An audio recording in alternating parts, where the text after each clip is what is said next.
Hi, and welcome to Mindful, Beautiful, and Thriving, a podcast series by Tharaka Foundation focused on youth mental health.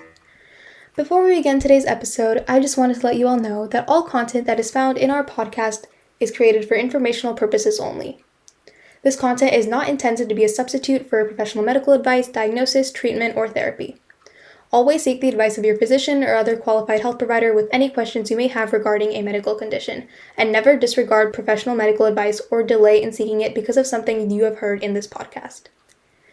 Thank you so much, and without further ado, let's get started. Hello, everyone. Welcome back to another episode on the Parent Series, this time about Men's Health Month.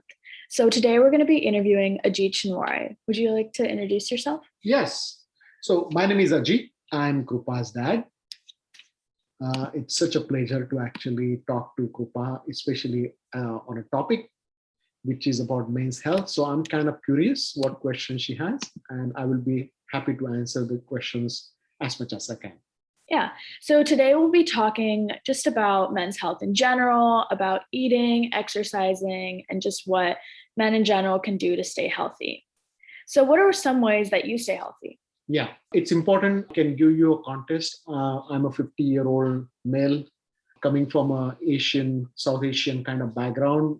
We have got our own kind of genes, and I'm aware of the challenges. One of the biggest challenge I personally have is to maintain my weight, my blood groups such as cholesterol and sugar. And it has come to my observation that I was sort of putting on a weight since last couple of years.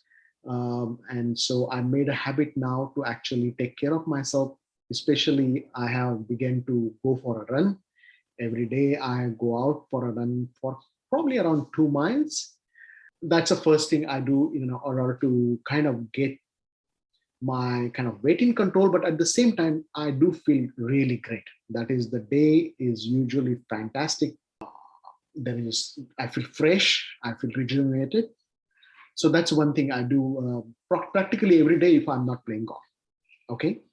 The second thing I have learned now is to basically look at my diet and try to kind of manage it to an extent that I don't sort of feast on sugary food, I guess, or too much fat. And I have bought a weighing scale. I have put it in my bathroom. And so every other week, I tend to look at my weight and see how am I doing. Weight is the most important characteristic. Obviously, the blood work and all that thing do happen over a yearly basis at the doctor's physical appointment. I do take care of those appointments. I go to the doctor, they check my vitals, and so far so good. But to keep it in order, I have to follow a certain kind of restrictions. Like an indicator. Indicator, and also kind of make it a habit.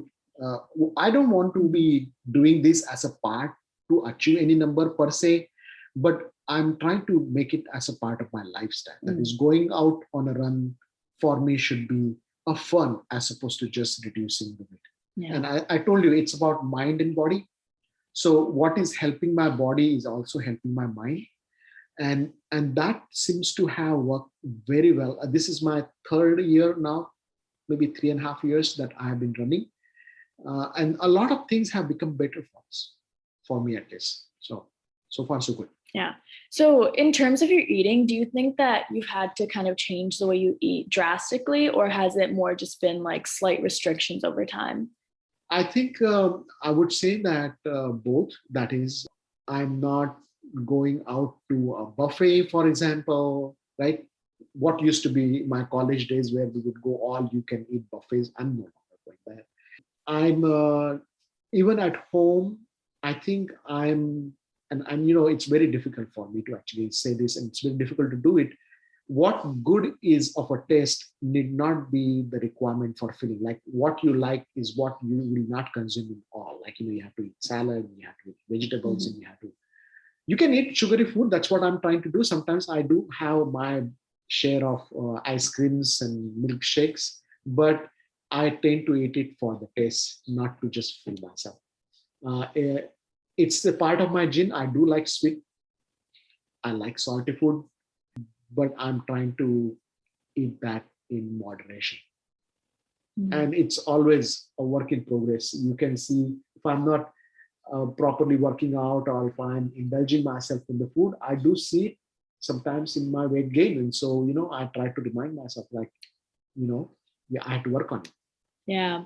So another thing I wanted to talk about was in terms of like common men's health issues, heart disease, cancer, and stroke are always listed as those like top ones to really watch out for. Yeah. So how have you kind of addressed those concerns in the way you take care of yourself? Heart disease is obviously looking at your vitals.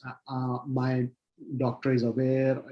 I don't have family history, but he kind of looks at my numbers and says, keep on doing this, or reduce your weight. You will be good. You will have good numbers. So we look at it as a data point over a period of time, like how we are doing in terms of A1C, which is basically indication of your um, blood in the sugar in the blood. So that is important. I don't know what I need to do for cancer, but I'm not smoking. I'm not a heavy drinker for that matter. So from that perspective, I think I know how to take care of myself to an extent I can. I probably have to go and get the colonoscopy over a period of time just to kind of make sure everything is all right. Um, so yeah, I mean, that sort of approach is what I'm having. Yeah, I totally get that. I think it's a difficult question to address, but your ideas definitely make sense. So another thing I wanted to talk about was, when we're thinking about men's health, a lot of those things, what we've talked about has been like physical health, right? Like running, diet, things like that. But what I wanted to ask about for the second half of this podcast episode was about your thoughts on mental health. Like, is it also something that you've grown to kind of take care of better, or is it something that kind of gets overshadowed by physical health more? Yeah. I have definitely tried my best to kind of bring the peace in my thought process. That is, I have changed my habits. I have changed my interaction with people. So, for example, at my work, for example, I have my own me time. That is, I don't overpromise, and neither I sort of keep myself so engaged to actually forget myself in the midst. So I do pay attention for my own time, what I need to do. For example, if I have to go on a run, I book a time on my calendar so that nobody stops me from going on a calendar by calling me. So that's a primary thing. The second thing is family is most important for me, and my relationship with my daughters, my wife, my family is most important for me. Their well-being is very important for me. Their mind and their balance and their happiness is more important for me. So I see my happiness in multitude ways. My happiness is in my family, my everyday routine, and that routine is not very complicated. To an extent that I have simplified it, I reduce the aggravations in my life. The second thing I have decided to do is basically not focus on the day-to-day news, right? There are a lot of distractions around social media and news, and I have learned to take these things in the stride. So I made my mental peace so that I can be more fruitful and more helpful. Kind of focusing on what is important is a primary thing for me. And we do it kind of together as a family. I address if my children have any concern, my wife has any concern.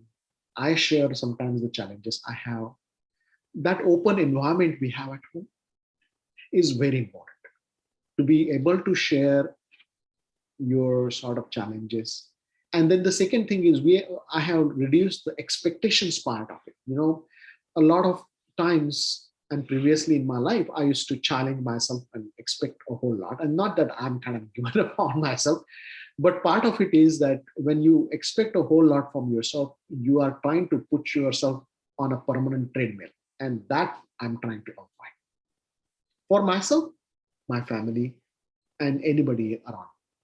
I totally get that. I feel like for me too, I have had to, like take mental breaks and kind of like establish that like peace within my own mind to make sure that mentally I'm doing okay too. Yeah.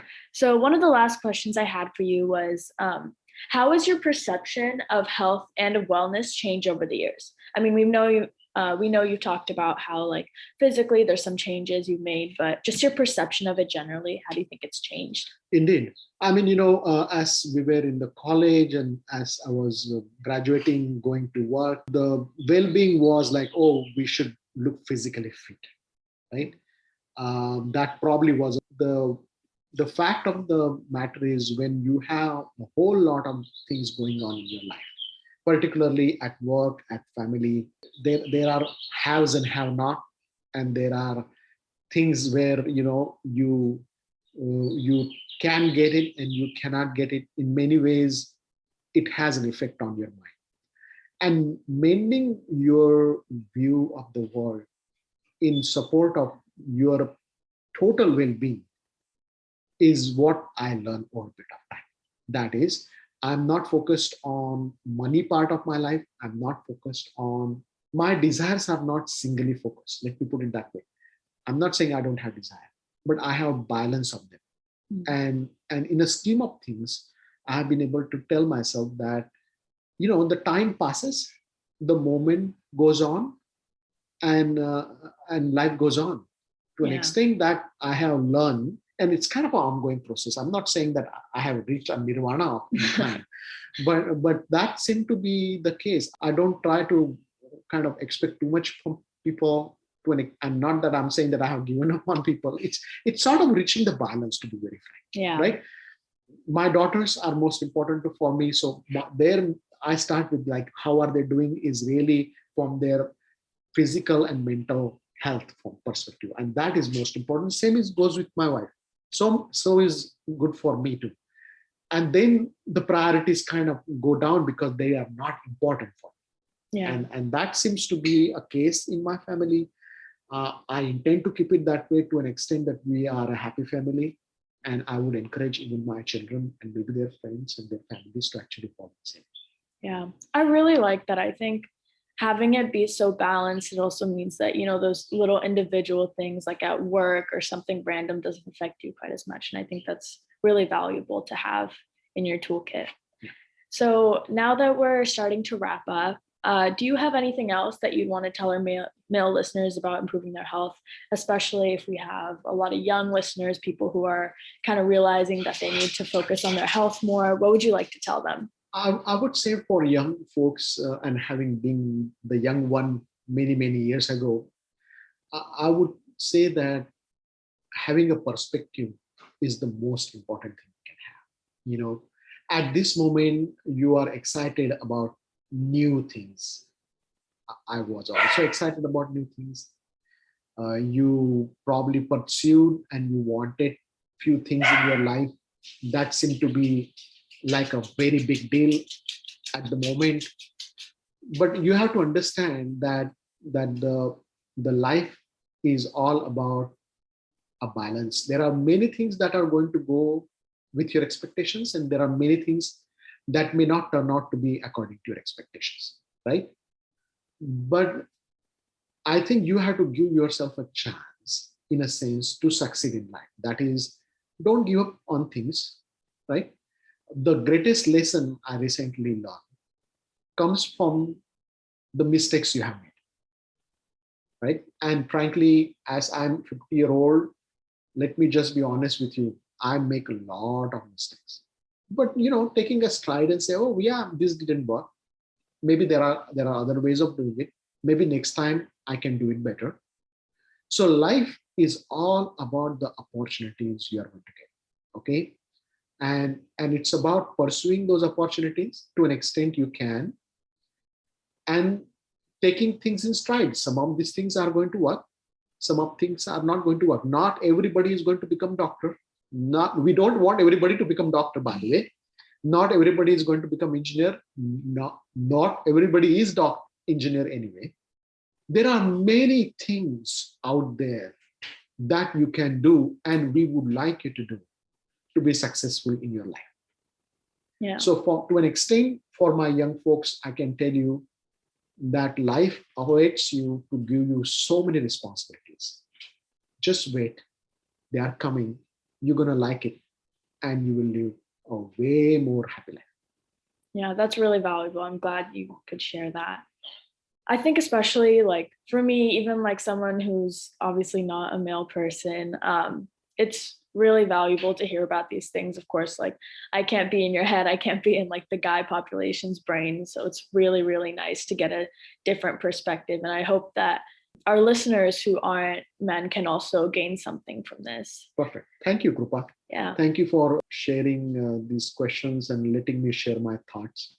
I would like you, you're doing a very good job here. I mean, this message that goes to young folks who are listening today or maybe reading, I hope one day will realize a dad speak from the love of child that they want you to be who you want to be, to succeed and achieve things that are available to you to an extent that you can. But at the end of the day, we all want you guys to be happy and live a full life. Yeah. Thank you so much for sharing your view on Men's Health Month. And we'll see you next time. Thank you. Thank you. You are listening to Mindful, Beautiful, and Thriving, a podcast series by Tharaka Foundation. As part of our youth series, we will be releasing new episodes every Friday, so make sure to continue to check those out. We hope you enjoyed this podcast, and thank you so much for listening.